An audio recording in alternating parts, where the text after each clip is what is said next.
बिस्मिल्लाहिर्रहमानिर्रहीम। अस्सलाम वालेकुम व्यूवर्स, मैं हूं वसीम और आप देख रहे हैं Waseem kitchen tales. I hope you all are fine. माशाल्लाह बकरा ईद आ रही है और बकरा ईद के मौके पर तमाम लोगों के यहाँ दावत की जाती है एक दूसरे की। तो दावतों में रेसिपीज़ यूनिक से यूनिक बनाई जाती हैं। आज हम आपके साथ बीफ स्टू की रेसिपी शेयर करेंगे। ये आप मटन में भी बना सकते हैं और चिकन में भी बना सकते हैं, लेकिन बकरा ईद के हवाले से मटन या बीफ के हवाले से हम देखेंगे। तो इसमें यह है कि ये एक इंडियन रेसिपी है और इसमें तमाम मसाले खड़े ही ऐड किए जाते हैं, मतलब साबुत। तो साबुत मसालों के साथ बनाएंगे, इंशाल्लाह आप लोगों को पसंद आएगा। कौरमे वगैरह से थोड़ा चेंज हो जाता है, तो ये अपने मेन्यू में ज़रूर ऐड कीजिएगा, आप लोगों को बहुत ज़्यादा पसंद आएगी और इजी है। तो हमारे चैनल पे नए हैं तो चैनल को सब्सक्राइब कर लीजिएगा। तो सबसे पहले ये देखिए, मैं इंग्रेडिएंट्स आपको बता दूं। मैंने यहाँ पे बीफ 1 किलो लिया है, हड्डी वाला इसमें गोश्त लेंगे। गोश्त पसलियों का या हड्डी वाला चर्बी भी इसमें थोड़ी सी ऐड करेंगे। तो प्याज ये देखें इस तरह से काटनी है हमने। प्याज मैंने 2 से 3 ली हैं। टमाटर इसमें स्लाइसिस ऐड कर देंगे। लहसुन अदरक ये देखें ये भी साबुत जाएगा इसमें, इस तरह से दोनों चीज़ें ये मैंने इस तरह से काटी हैं। अदरक और लहसुन के चंक्स हैं वो इसमें ऐड करेंगे। चंक्स इसके बड़े अच्छे लगते हैं। इसके बाद ज़ीरा, ये धनिया है साबुत, ज़ीरा ये भी साबुत जाएगा। हरी मिर्च है, ये इसमें हम स्लाइसिस में काटेंगे। और साबुत जो इलायची है बड़ी वो इसमें जाएगी। जो उसके बाद काली मिर्च है, लौंग है और कुछ जो लाल मिर्चें हैं साबुत गोल या लंबी आपके पास, वो इसमें ऐड कर देंगे। ये देखिए ये तमाम चीज़ें इसके अंदर जाएंगी। तो सबसे पहले हम देखें इसमें गोश्त डालेंगे पैन में और इसके साथ ही प्याज। ये तमाम इंग्रेडिएंट्स एक साथ ही ऐड होते चले जाएंगे। टमाटर इस शेप में काटने हैं आपने। 3 से 4 टमाटर लिए हैं। उसके बाद लहसुन अदरक दोनों चीज़ें इसमें ऐड हो जाएंगी।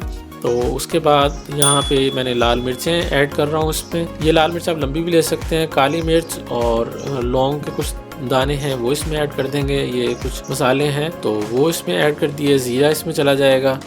और इसके बाद ये देखें धनिया इसका बड़ा अच्छा फ्लेवर आता है धनिया का। जब ये आप इंशाल्लाह बनाएंगे तो आप लोगों को पता चलेगा कि धनिया का बड़ा अच्छा फ्लेवर आता है। 1 प्याली मैं इसमें जो ये बाउल है पानी का ऐड कर रहा हूँ। तो पानी इसमें ऐड करके इसमें बस यही चीज़ें इसमें जाएंगी और इसमें कोई चीज़ हमने ऐड नहीं करनी। इसी के मसाले में पकेगा इसी के साथ। जैसे जैसे टमाटर पानी छोड़ते जाएंगे और प्याज उसके साथ ही नरम हो जाएगी और गोश्त हमारा पक जाएगा। चीज़ों को हम अच्छे से यहाँ पे मिक्स कर देंगे। मिक्स करने के बाद ये देखें मैंने इसे ढाँप दिया। ढक के हम इसे पकने देंगे। टमाटर पानी छोड़ा है, ये देखें इसके बाद माशाल्लाह जो टमाटरों ने पानी अपना छोड़ दिया है और उसके अंदर गोश्त पक रहा है। अच्छा, अगर आप थोड़ा टाइम बचाना चाहते हैं तो आप प्रेशर कुकर भी यूज़ कर सकते हैं, प्रेशर कुकर में डाल दें। लेकिन मैं इसी पे यहीं बना रहा हूँ। रिकमेंड भी यही करूँगा कि आप यहीं पे बनाएं। गोश्त देखें हमारा तकरीबन 40 मिनट लगे हैं, गोश्त यहाँ पे गल गया है। अगर आप प्रेशर कुकर में जल्दी करना चाहते हैं तो जल्दी कर लें। तो ये बनता इसी तरह से है। प्रेशर कुकर इसमें यूज़ नहीं होता, लेकिन अगर टाइम की कमी हो तो आप कर सकते हैं। आपने अगर अभी तक हमारा चैनल सब्सक्राइब नहीं किया तो काइंडली चैनल को सब्सक्राइब कर दीजिएगा। अब मैं इसमें नमक ऐड करूँगा। नमक एज पर टेस्ट है। वैसे मैंने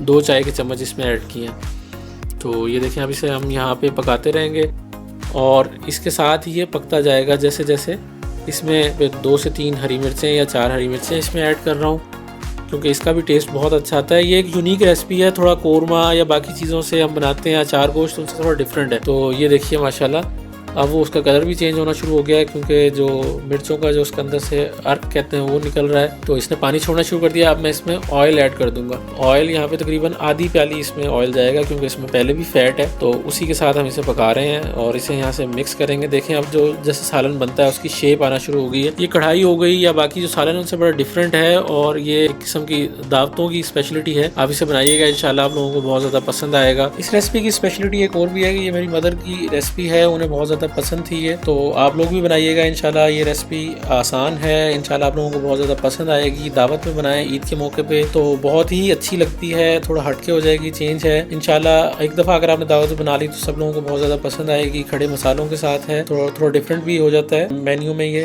तो इंशाल्लाह आप लोग हमें दुआओं में याद रखिएगा। बाकी रेसिपीज़ भी आपके साथ शेयर कर रहे हैं। तेजी की रेसिपी है या मटन शनवारी कढ़ाई, तो ये भी इंशाल्लाह बहुत अच्छी बनेगी। आप अपनी दुआओं में याद रखिएगा। हमारे चैनल को ज़रूर सब्सक्राइब कीजिएगा। इंशाल्लाह आपसे मुलाकात होगी नेक्स्ट रेसिपी में। तब तक के लिए अल्लाह हाफिज़।